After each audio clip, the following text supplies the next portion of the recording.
Falegnameria Paludetto. Da più di 60 anni. Il legno su misura a casa tua.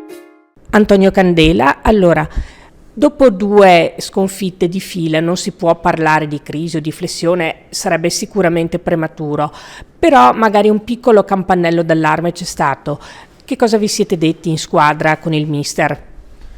Ma penso noi siamo tranquillissimi, non siamo per niente preoccupati, anche perché le sconfitte possono accadere, abbiamo analizzato i nostri errori, dove dobbiamo migliorare, quindi siamo tranquilli e pronti per rifarci sabato.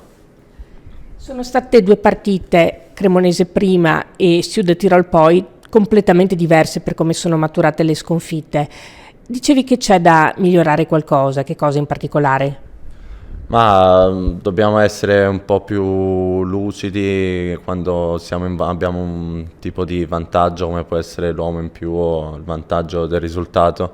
Dobbiamo essere più bravi a gestirlo e non avere la fretta subito di fare gol, perché poi magari puoi subirlo. Quindi dobbiamo essere un po' più tranquilli e fare come abbiamo sempre fatto fino a poche settimane fa.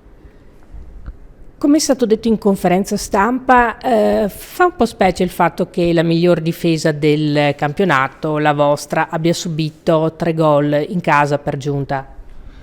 Sì, vabbè, l'ultima partita è stata persa per episodi che possono capitare, quindi non è che ci demoralizziamo per i 3 gol subiti. Sicuramente il nostro pallino è quello di subirne meno e quindi stiamo lavorando per questo.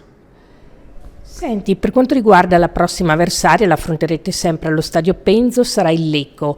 Quali saranno le contromisure da adottare contro quest'altro avversario?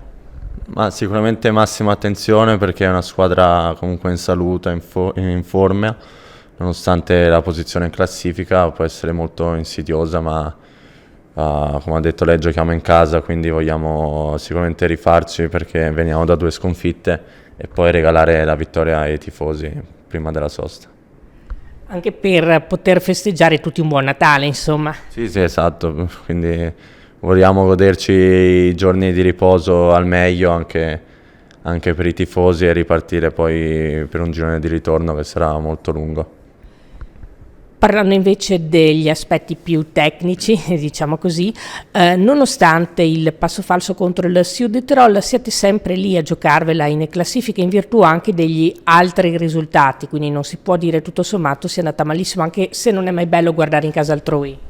No, questo ti fa capire che comunque il campionato di Serie B è molto equilibrato, non puoi abbassare la concentrazione e quindi sì, dopo quasi un girone d'andata siamo secondi, quindi questo è un grande obiettivo e non era sicuramente l'obiettivo di inizio stagione, quindi stiamo facendo qualcosa di straordinario.